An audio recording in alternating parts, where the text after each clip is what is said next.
El territorio de Villafranca de la Sierra ya aparecía en los primeros mapas de España. Eso denota la importancia de este lugar por distintos motivos. Un municipio marcado por la historia, la cultura y lugares con encanto, como por ejemplo el Molino del Tío Alberto.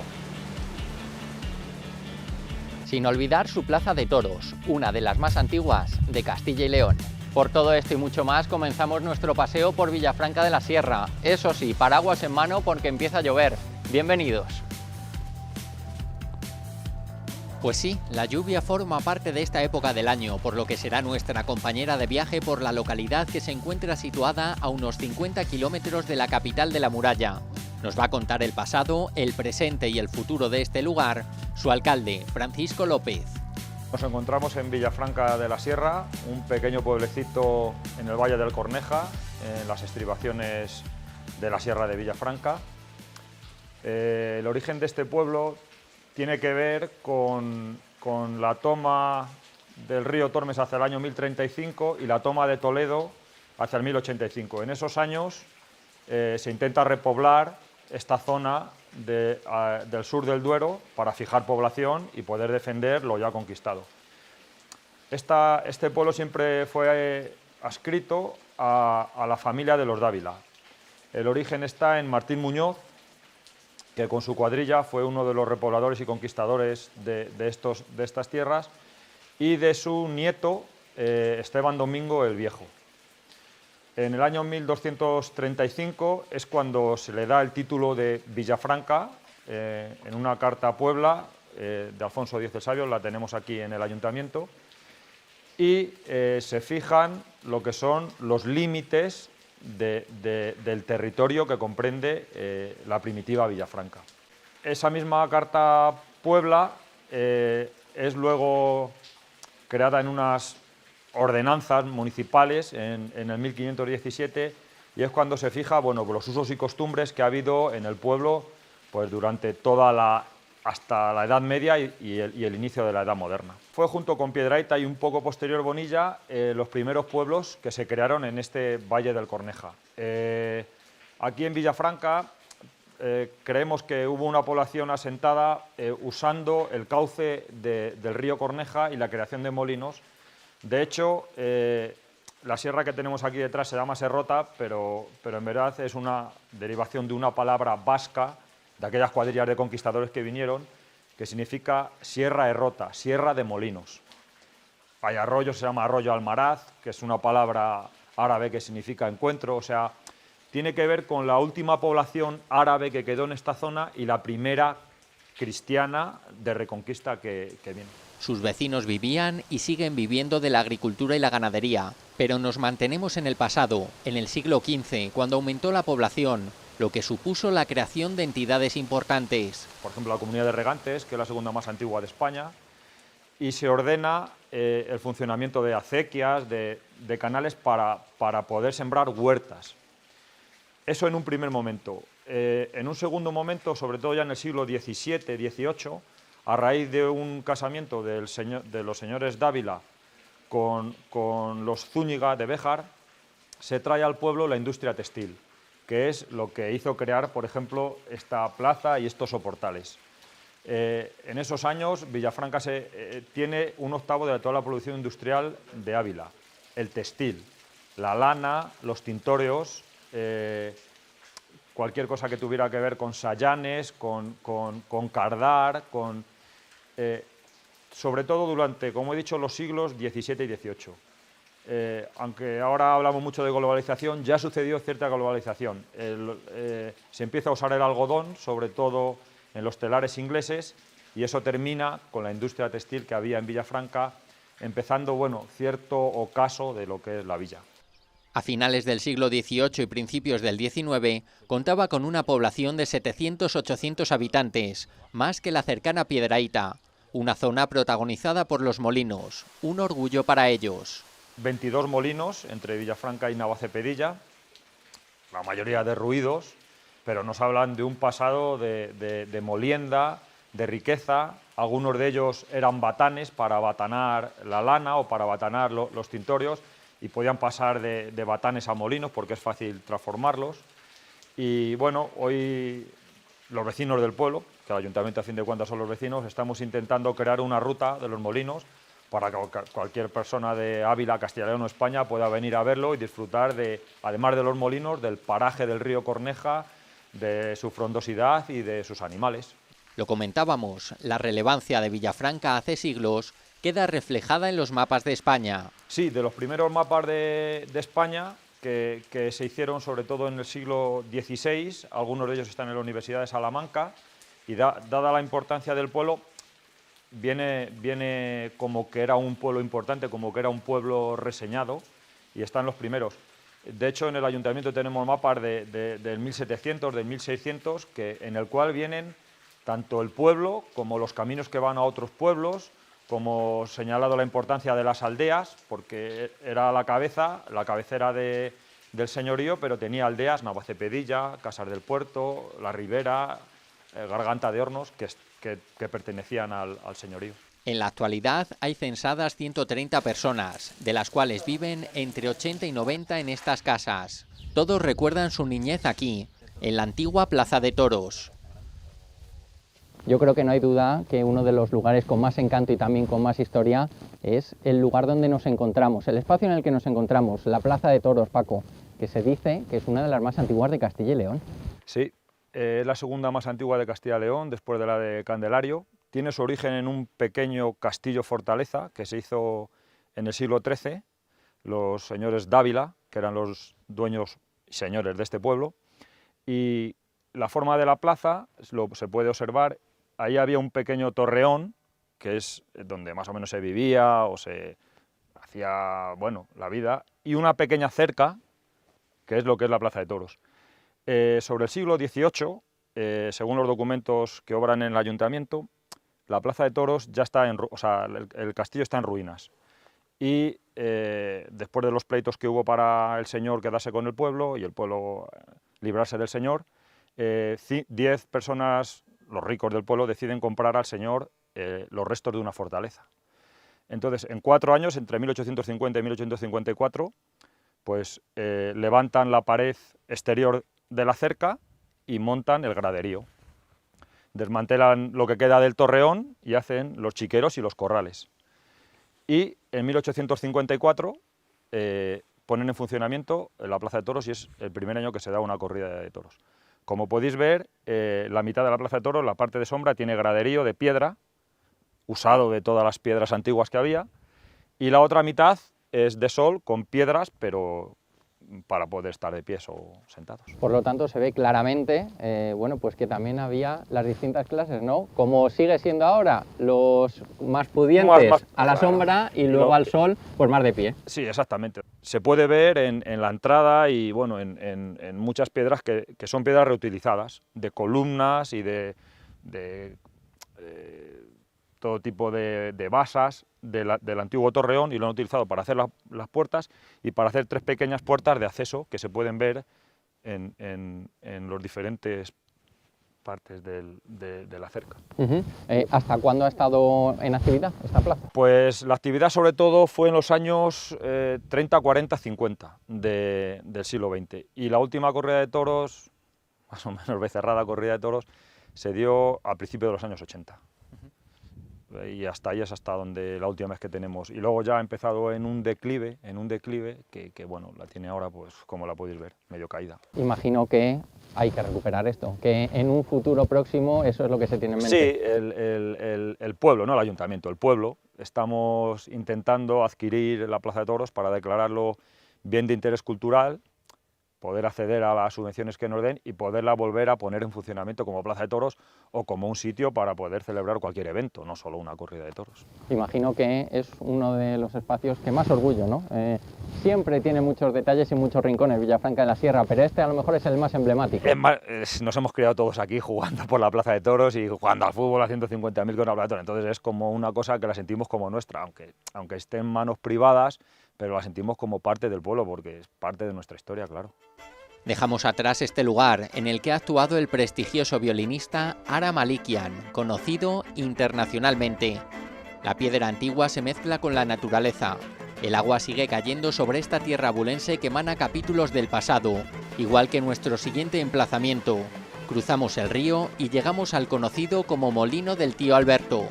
Estamos comprobando que en Villafranca de la Sierra hay muchas joyas naturales y también que tienen que ver con la historia y los oficios de antes. Estamos ahora en el Molino del Tío Alberto y nos lo cuenta Sonsoles Herrera.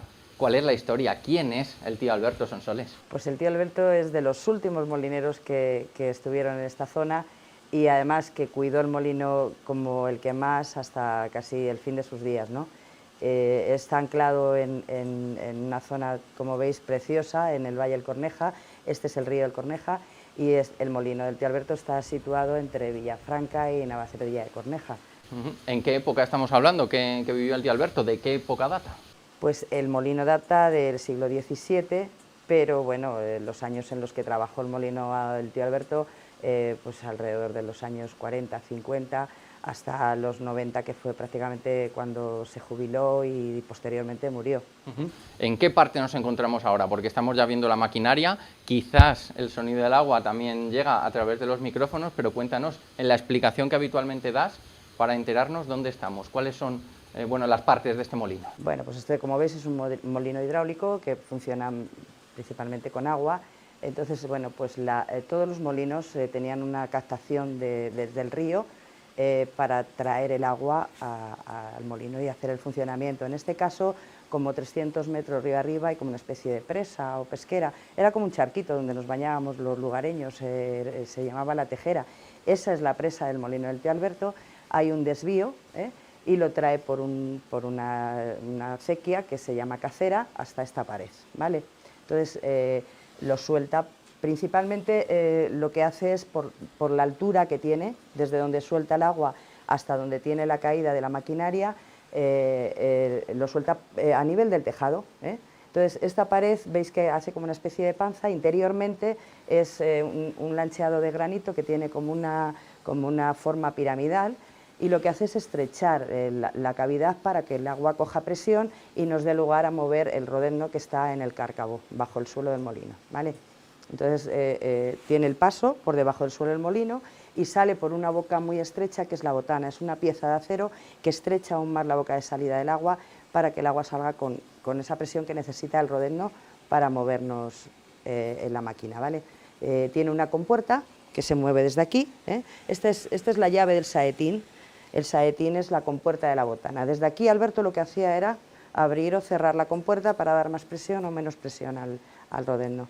Entonces, una vez que estaba levantada la compuerta, el agua incidía sobre unas palas que tiene el rodeno, hace girar el rodeno y a su vez nos gira el eje motor que viene desde abajo, que es este de aquí, este hierro que veis. Ese es el que nos va a mover interiormente, por un lado las piedras, con un engranaje que tiene debajo, y por otro lado, con otro engranaje que tiene ahí arriba, todo el sistema de poleas que nos da movimiento a distintas máquinas auxiliares que tenía el molino. Aquí estamos viendo, por ejemplo, estas poleas con esta cinta. Yo no sé si esta maquinaria que estamos viendo... es la auténtica. Es lo que te iba a preguntar, si ha sido restaurada o es la auténtica. Sí, es la auténtica. O sea, aquí lo que se ha restaurado es, que lo ha hecho la Diputación, lo que se ha restaurado ha sido el edificio, han llagueado piedras, han hecho la cubierta, pero la maquinaria es la original, o sea, se cuidó desde los principios. Sonsoles, ¿qué más tenemos que saber? Porque vemos esta parte que es a lo mejor la principal, el espacio principal, pero decías tú máquinas auxiliares.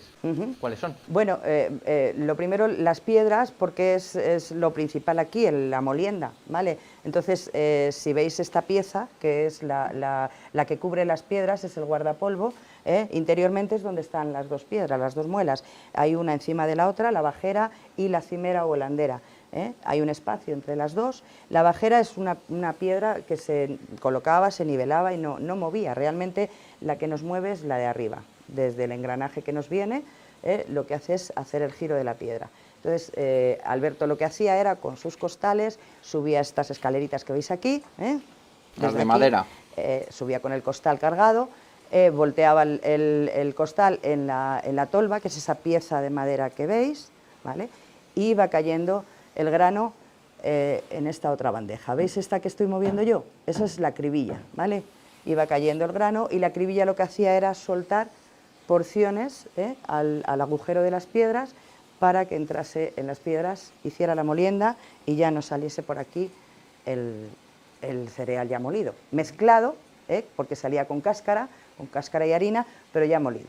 O sea, antes de pasar a las máquinas auxiliares, esto era lo principal, porque a partir de aquí ya con esa harina es con lo que se trabajaba en las distintas máquinas. ¿El siguiente paso cuál era? El siguiente paso, como os digo, funcionamiento de distintas máquinas por medio de poleas. Entonces, cada máquina, lógicamente, tenía su polea. Estaba la cañonera. La cañonera es una máquina que lo que hace es subirnos la harina al cedazo, ¿vale? ¿Por aquí? Por aquí. ¿Por estas dos tuberías que veis es como una especie de noria de agua, ¿vale? Interiormente es una cincha que nos gira por dentro y anclada a la cincha van una especie de vasitos que se llaman cangilones. Lo que hacía, la harina cae abajo, los cangilones al girar lo que hacen es cargarse, van subiendo para arriba y al llegar arriba de la cañonera sueltan por una tubería que cae hacia el cedazo. Bajan otra vez vacíos, suben otra vez llenos. Ese es el sistema que tenía la cañonera para aliviarles un poco el trabajo de subir la harina al cedazo, ¿vale? Claro que ahora estamos viendo, bueno, en distintas fábricas, da igual de automoción o cual sea, una tecnología, bueno, pues impresionante para tener todo mecanizado, pero es que eso ya existía y lo estamos viendo, ¿no? Yo creo que esto ya nos lo dieron ya inventado, ¿no? Esto es un poco, yo creo, a mi parecer es la base un poco de todas las industrias que podemos tener ahora. A partir de ahí, lógicamente, ha habido una evolución, pero aquí está un poco el nacimiento de todo ello, claro que sí. Y luego imagino, Sonsoles, que cada vez que lo explicas, cada vez que estás aquí, recuerdas al tío Alberto y también todo lo que tenía que ver alrededor con toda esa industria que estaba aquí en la localidad. Sí, porque era además una persona encantadora, vecino, porque fue vecino de mis padres y yo desde pequeña lo conocí conviviendo con él en el pueblo, porque era del pueblo. Entonces, sí que es cierto que yo cuando doy una explicación la doy con mucho cariño y que siempre con la añoranza de este señor que era una buena persona y además muy trabajador y que además que cuidó todo el molino y explicó a la gente en sus días cuando estuvo aquí ya jubilado, le encantaba ponerlo en funcionamiento y dar las explicaciones él para que la gente conociera lo que era la molienda y lo que fue esta zona en aquella época, porque fue una industria en toda regla de molienda, hubo un montón de molinos. Importante legado el que nos dejan y algo antes de irnos, que no es muy habitual que la vivienda está al pasar esta puertecita. Claro que sí, yo creo que no suele pasar. Los molinos de la zona sí que puede existir alguno, pero normalmente esto yo creo que fue una construcción anexa al molino posteriormente, porque casi todos los molinos, bien por el trabajo, bien por el frío, por los ruidos, lo que pretendían los molineros es vivir un poco tranquilos, un poco relajados. ¿Qué hacían? Pues bueno, pues mantenían la vivienda un poco independiente del molino, sí muy cercana al molino porque era su medio de vida, pero no así como está esta. Entonces es algo un poco especial este molino, porque además de ver la industria, ves cómo vivía Alberto y todos los que vivieron en su época en él, con su cocina, con sus alcobas, con su almacén y todo el paso. Era un trasiego de caballerías con costales desde la puerta. Esto era un constante entrar y salir de gente a moler sus cereales. Pues Sonsoles, muchísimas gracias por tu labor y por mantener este ambiente y este espacio vivo con tus explicaciones. Gracias y sobre todo a vosotros por venir en recuerdo aquí. de aquellos que trabajaron aquí. Desde luego que sí, muchas gracias a vosotros por mostrar esta joya. Una joya que se puede visitar los fines de semana para adentrarse en estas estancias que se conservan como entonces, la parte en la que se cocinaba, la necesaria despensa con sus útiles, las alcobas con sus camas de antes que se acoplan lo justo a este espacio, una pequeña salita y poco más. Así es el molino del tío Alberto. Villafranca de la Sierra tiene más lugares que ver y poner en valor. Otro es su iglesia de Nuestra Señora de la Asunción, imponente templo iniciado en el siglo XV. Algo que llama la atención, Paco, en toda esta zona de la comarca Barco-Piedrahíta, de esta zona de la provincia de Ávila, son las iglesias que tienen los municipios. Y en este caso, en Villafranca de la Sierra, también llama la atención lo amplio, lo grande y sobre todo el origen que está aquí en esta pequeña capilla. Sí, la iglesia empieza en esta pequeña, o se empezó a hacer en esta pequeña capilla, como podéis ver, es del final del gótico de Terceletes, y aquí estaba la pila bautismal. Lo que quiere decir es que se entraba por aquí a la iglesia, donde se colocaban las pilas bautismales. Este fue el inicio de la iglesia. Se haría una pequeña iglesia, y conforme aumentaba los habitantes del pueblo, pues se decidió hacer más grande la iglesia que es actualmente. Y podemos ver, bueno, la imagen de la Dolorosa y las imágenes que se sacan en la Semana Santa. El retablo con sus pinturas, la Dolorosa y el Cristo yacente. Ese es el inicio de un templo que fue creciendo por las necesidades de la población y porque muchos de ellos eran familias nobles y reconocidas. Estamos hablando del origen de esta iglesia y mucho tiene que ver, aunque no era su sitio original, esta Virgen. Sí, es la Virgen de la Capilla. Bueno, como veis, las iglesias se hacen reutilizando elementos de otras construcciones, en este caso de una capilla que había junto al castillo. Es una Virgen de tipo francés del siglo XIII, de cuando más o menos se crea el pueblo o se crea la villa, y estuvo expuesta en las Edades del Hombre. En su edición de Ponferrada en el año 2007. La pila bautismal es la que estaba en la capilla que hemos visto gótica, a los pies de la primaria o primigenia iglesia. Aunque aquí conservan también esta otra colocada junto a la puerta de entrada actual. Se estima su origen en el románico y estaría antes junto a la Virgen en su capilla. El retablo principal es del siglo XVII, lo hicieron en pan de oro, como se puede leer, lo donaron los vecinos del pueblo, y lo hizo un maestro que era de aquí, natural de Villafranca, de la familia Sánchez Pardo, que se dedicó a hacer la mayoría de los retablos barrocos de las iglesias de todos los pueblos del valle. Y aquí lo hizo, bueno, era su pueblo y era un poco más pudiente, y lo hizo un poco más grande, como podéis ver, las columnas salomónicas y las diferentes imágenes. Normalmente en las sacristías de estas iglesias se guarda, bueno, pues cosas con mucho valor, con mucho encanto y sobre todo, bueno, pues que quiere decir todo lo bueno, más escondidito, más a lo mejor al alcance de no el gran público. Sí, sobre todo porque son cosas de plata la mayoría, del siglo XVII-XVIII, y bueno, hay casullas, hay crucifijos, incensarios, cosas que la mayoría de las veces son cedidas por la gente pudiente del pueblo, que para que luego dieran misas por su alma o lo que sea, pues lo va cediendo a la iglesia. El crucifijo es del año 1600. También destacan los copones y otros elementos litúrgicos que se conservan con cariño en la iglesia de Villafranca, que ha tenido más templos. Ha tenido 5 ermitas, una de las cuales estaba aquí contigua, la ermita de la Pasión. Este es el altar que estaba en la ermita de la Pasión. Y bueno, una vez ya se dejó de utilizar en el siglo XIX, a mediados del siglo XIX, se trajo aquí lo que quedaba del altar, y la ermita se convirtió en escuela. Como tantos territorios, este municipio fue saqueado por los franceses. ¿O no? Esta es la anécdota de la Alhóndiga. Estaban los franceses, hostigando Ciudad Rodrigo, y tenía el campamento en Salamanca. Entonces, el arco de actuación de incautación de bienes para abastecer al ejército francés cada vez iba llegando más cerca del pueblo. Entonces se corrió la voz de que iban a venir, se vació la Alhóndiga, la gente, sobre todo los pudientes, que son los que habían traído el grano, se quedaron con ello, pero no dejaron ningún registro para que los franceses no pudieran pedírselo a ellos.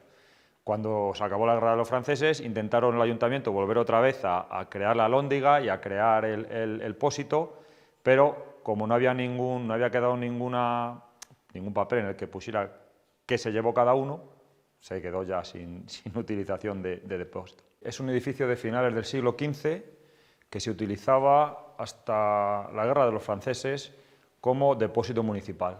Aquí la gente del pueblo, según sus posesiones o según lo que producía, traía su grano, y desde aquí se pagaban los impuestos en grano, en especie, al Estado. A partir de la guerra de los franceses, bueno, ya no se usa como alhóndiga, se utilizó hasta 1860 como colegio, como la escuela del pueblo, y luego a partir de 1860 se ha utilizado lo que es hoy como un teatro.